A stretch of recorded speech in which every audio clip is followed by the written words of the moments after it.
Today on the Hair Business Blueprint, I'm going to tell you about 5 habits that could be killing your hair business sales. What you talking about, Willis? What's up, guys? It's Mikey over the Hair Business Blueprint, and let's talk really openly and honestly about 5 habits that could be killing your hair business sales. Now, I know you are probably thinking you're doing all you can in your hair business, but the honest truth is you could probably be doing a lot more.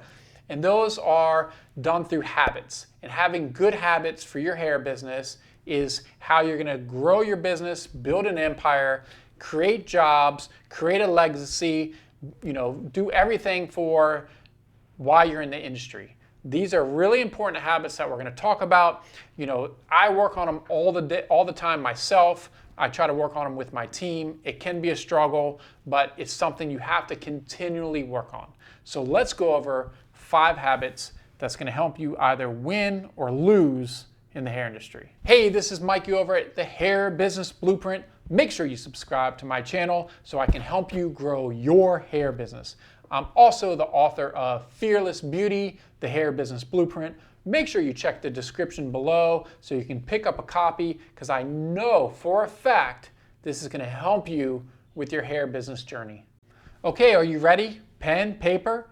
We're about to go over 5 habits that's killing your hair business. Habit number 1 is simple. You're not conducting enough research. And when I say research, there's so many aspects of your business that you need to be researching. This is not something that you do once and you're done. It's not one and done, okay? There's so many different departments of a business that is going to help you reach success. Do you have the right accountant? You got to research that. Do you have the right products? Research that. Are you doing everything you can for your website? The design, the marketing, the branding, the social proof. These are all things that you need to be researching about, looking at competitors, getting ideas, looking at big brands. That's something I do for private label all the time. When I go into showrooms like Sephora, I always look around and get ideas. You have to be highly competitive and really doing research on your own for every aspect of your business.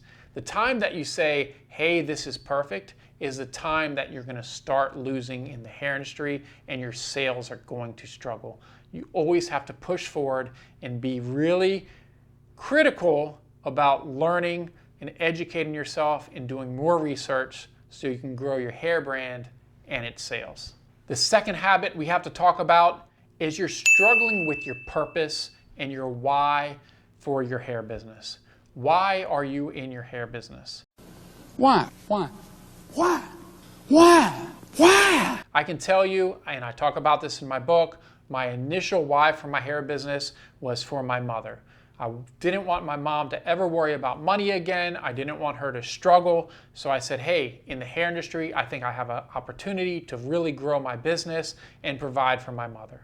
Now that my mother has passed away, my focus has really geared towards helping entrepreneurs like yourself grow their hair business.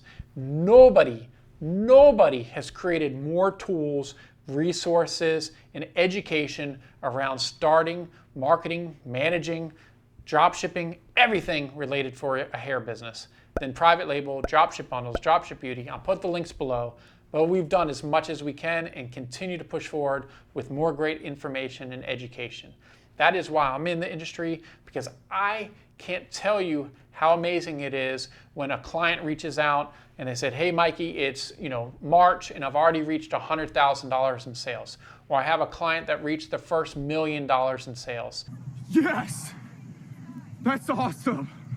For me, that's absolutely amazing, because it's creating the dreams for people and they're reaching their next level of success, and it's just absolutely amazing. So that's why I do it, but you have to think about why you do it. And it's not always going to be money focused.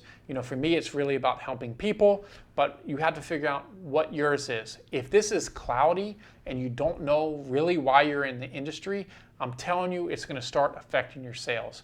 Maybe take a day off, go for a walk, climb a mountain, and really think about what's your purpose in the hair industry. That's something you definitely need to figure out. Habit number 3 is a big one for entrepreneurs. I personally struggled with this with my first business back in 2006.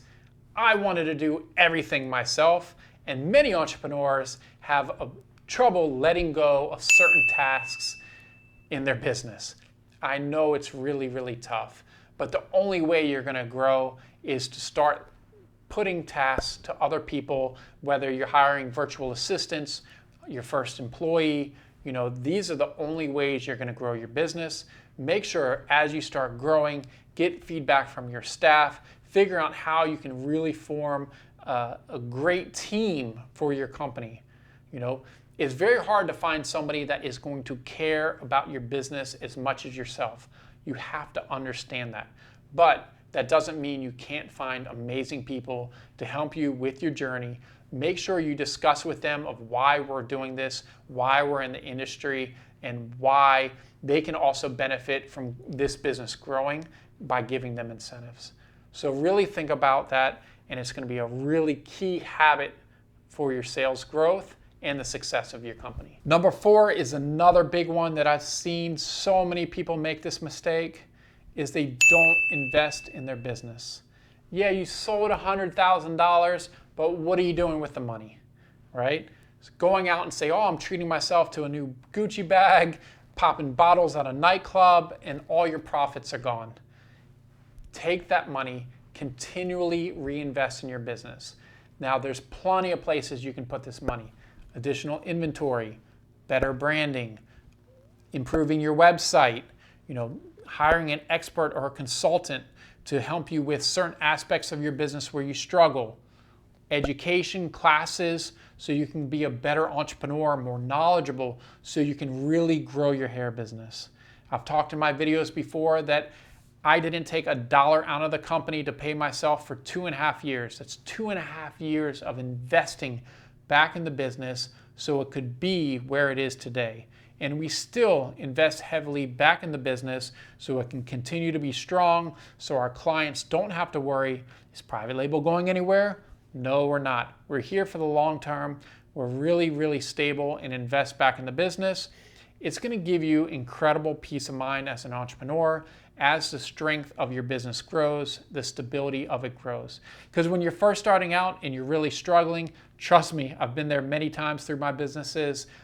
It's that constant feeling in the back of your mind of uncertainty of your business. If you're investing in your business, I promise you, you're going to get where you want to go faster, but you just have to do it. Habit number 5 that's going to affect your hair business and sales is you're not focused on educating yourself about products and like products that you could be selling for your hair business. Too many times people are listening to misinformation about certain products or services for their hair business, getting on the wrong e-commerce platform, major problem. Thinking that this really crap mix synthetic hair is raw hair because you don't really understand the difference between raw hair and virgin hair and other types of hair. Believing that there's mink hair extensions. A mink is an animal with hair this. There's no such thing as mink hair extensions. It's just marketing. But just understanding the basics of hair extensions can make you go a long way. I actually recorded a very informative video explaining a lot of this product knowledge that you should know. I'll make sure I have a link below that explains the different grades of hair extensions. Just starting off that, it's a free resource that I think is going to help you a lot with your hair business. But you always want to continue to educate yourself, not only about the product, but what happens with the product. So me, myself, I'm not a hairstylist. But how am I successful in the hair industry? Well, I can tell you, in the office right next to me is Dallas Christoper. I might even put his Instagram right here so you can follow him. Greatest guy in the world. He's my business partner at Private Label. Dallas was a master national educator for Paul Mitchell for 10, 15 years, trained over 10,000 students. The guy knows the ins and outs of everything related to hair, styling as a hairstylist. So I have him as my team member in the private label journey, so I make sure that I have access to the right information about styling and everything else, which is not my forte. I'm much better about product knowledge, product development, manufacturing, and branding, marketing, that side of the business. More the business side, he's more the creative side. So I'm not saying you have to have a partner in the hair industry, that's the opposite of you, but spend time educating yourself so you can be successful. That's a habit that you must have to be successful in the hair industry. Now that you have 5 habits you can focus on for your hair brand, you have to start implementing these right away. Do not hesitate, do not wait, write it down, create a calendar, and start really thinking about how you can improve yourself, because once you improve yourself, your business will follow. Now that you got the 5 habits to succeed, make sure you subscribe to the Hair Business channel, where I post videos like this often to help grow your hair business.